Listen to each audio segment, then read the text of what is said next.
সপ্তম হিজরি ৬২৯ খ্রিস্টাব্দ। আরবের উত্তপ্ত বালুময় প্রান্তর যেন এক নতুন ইতিহাসের গন্ধ পাচ্ছে।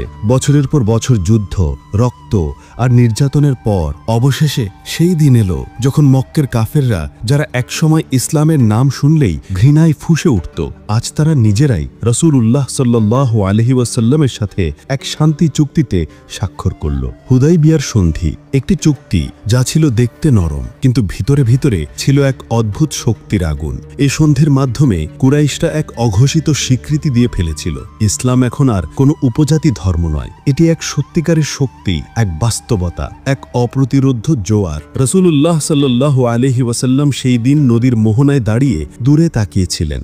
বাতাসে ভেসে আসছিল সাগরের ঢেউয়ের গর্জন, আর সেই কল্লোলের মাঝেই যেন তিনি শুনলেন এক মহান আহ্বান। ইসলামের বার্তা এখন সীমান্ত পেরিয়ে পৌঁছাবে বিশ্বের রাজাদের দরবারে। হ্যাঁ, এখান থেকে শুরু হলো এক নতুন অধ্যায়। রাসূলুল্লাহ সাল্লাল্লাহু আলাইহি ওয়াসাল্লাম মনস্থ করলেন তার দাওয়াত পৌঁছে দিতে হবে বিশ্বের শক্তিশালী রাজা বাদশাদের নিকট। তৎকালীন বিশ্বের মানচিত্র দুটি সাম্রাজ্য সবচেয়ে ক্ষমতাধর, রোম এবং পারস্য।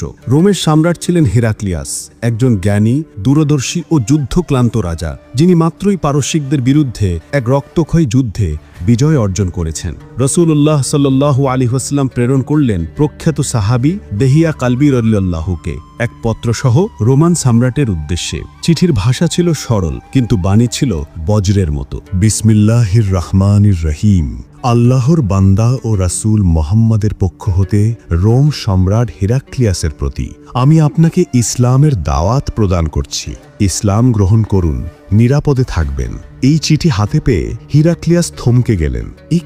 কে এমন সাহস করে পৃথিবীর সবচেয়ে শক্তিশালী সাম্রাজ্যের সম্রাটকে আহ্বান জানায়, এক অচেনা মরুদেশের নবী হয়ে? সম্রাট তখন ছিলেন জেরুজালেমে, তার বিজয় উৎসব শেষে বিশ্রাম নিচ্ছিলেন। ঠিক তখনই খবর এলো সিরিয়ায় একদল কুরাইশ ব্যবসায়ী এসেছে, তাদের নেতৃত্বে আছেন আবু সুফিয়ান। তখনও তিনি মুসলমান হননি। সম্রাট হিরাক্লিয়াস আদেশ দিলেন, তাদের সবাইকে আমার দরবারে নিয়ে এসো, আমি জানতে চাই এই মুহাম্মদকে। চলো কল্পনা করি সেই দৃশ্যটা। জেরুজালেমের রাজপ্রাসাদে সোনালী স্তম্ভ, মোজাইক পাথর আর বিশাল প্রাসাদের মাঝখানে এক সিংহাসন। সেখানে বসে আছেন হিরাক্লিয়াস, রাজকীয় পোশাকে, মাথায় মুকুট, চোখে তীক্ষ্ণ প্রশ্নের ঝিলিক। আর তার সামনে দাঁড়িয়ে আছে আবু সুফিয়ান, একজন মরু ব্যবসায়ী, ক্লান্ত মুখে, কিন্তু মিথ্যা বলার সাহস নেই। হিরাক্লিয়াস বললেন তার দোভাষীকে, এই লোকটি যে নিজেকে নবী দাবি করছে, তোমার মধ্যে কে তার সবচেয়ে কাছের আত্মীয়? আবু সুফিয়ান এগিয়ে এসে বললেন, আমি তার বংশের নিকটতম। হিরাক্লিয়াস বললেন, তাহলে তুমি সামনে আসো, আর তোমার সঙ্গীরা দাঁড়াও তোমার পিছনে। যদি এই লোক মিথ্যা বলে, তাহলে পেছনের লোকেরা যেন তার সঙ্গে সঙ্গে জানিয়ে দেয়। আবু সুফিয়ান বলেন, আল্লাহর কসম, যদি আমার উপর মিথ্যার কলঙ্ক পড়ার ভয় না থাকতো, আমি নিশ্চয়ই মুহাম্মদ সাল্লাল্লাহু আলাইহি ওয়াসাল্লাম সম্পর্কে মিথ্যা বলতাম। দেখো, সত্য কখনো চাপা থাকে না, এমনকি শত্রুর মুখেও তা ফুটে ওঠে। হেরাক্লিয়াস বললেন, বলো তার বংশ কেমন? আবু সুফিয়ান বললেন, তিনি আমাদের মধ্যে সবচেয়ে সম্ভ্রান্ত বংশের। হেরাক্লিয়াস, তার পূর্বে কেউ নবী হওয়ার দাবি করেছে? আবু সুফিয়ান, না। হেরাক্লিয়াস, তার পূর্বপুরুষদের মধ্যে কেউ রাজা ছিলেন? আবু সুফিয়ান, না। হেরাক্লিয়াস, তাকে অনুসরণ করছে কারা, ধনী না দরিদ্র?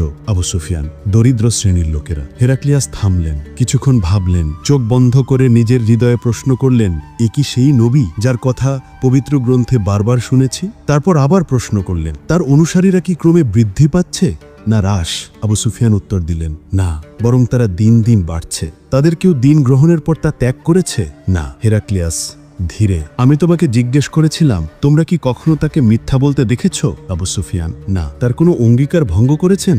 না। তাহলে তিনি তোমাদের কি শিক্ষা দেন? আবু সুফিয়ান মাথা নিচু করে উত্তর দিলেন, তিনি বলেন, এক আল্লাহর ইবাদত করো, তার সাথে কাউকে শরিক করো না, সত্য বলো, নামাজ কায়েম করো, অশ্লীলতা থেকে দূরে থাকো, আর আত্মীয়তার বন্ধন রক্ষা করো। রাজদরবার নিস্তব্ধ হয়ে গেল, সব চোখ এক মানুষের দিকে, সম্রাট হেরাক্লিয়াসের দিকে। তিনি ধীরে ধীরে উঠে দাঁড়ালেন, তার মুখে আলো, চোখে অনুধাবনের দীপ্তি। হেরাক্লিয়াস বললেন, তুমি যা বলেছ তা যদি সত্য হয়, তাহলে তিনি সেই নবী যার আগমন আমি জানতাম।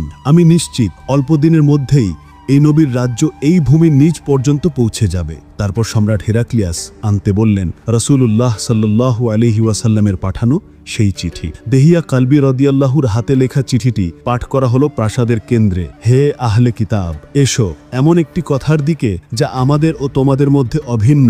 আমরা যেন আল্লাহ ব্যতীত অন্য কারো ইবাদত না করি, তার সাথে কাউকে শরিক না করি, আর কেউ যেন আল্লাহ ছাড়া অন্য কাউকে প্রভু বানিয়ে না নেয়। এই আয়াতের শব্দগুলো যেন রাজপ্রাসাদের বাতাস কেটে গেল। প্রহরীরা তাকিয়ে রইল একে অপরের মুখে, অমাত্যরা নত মাথায়, আর হেরাক্লিয়াসের চোখে অশ্রু। তিনি বুঝলেন এই শুধু এক পত্র নয়, এক আহ্বান, এক চ্যালেঞ্জ আর এক অদৃশ্য শক্তির প্রমাণ। কিন্তু সবাই কি তা মেনে নিল? না। সম্রাটের চারপাশের অনেক সেনানায়ক, পুরোহিত ও অভিজাতরা ক্ষিপ্ত হয়ে উঠল।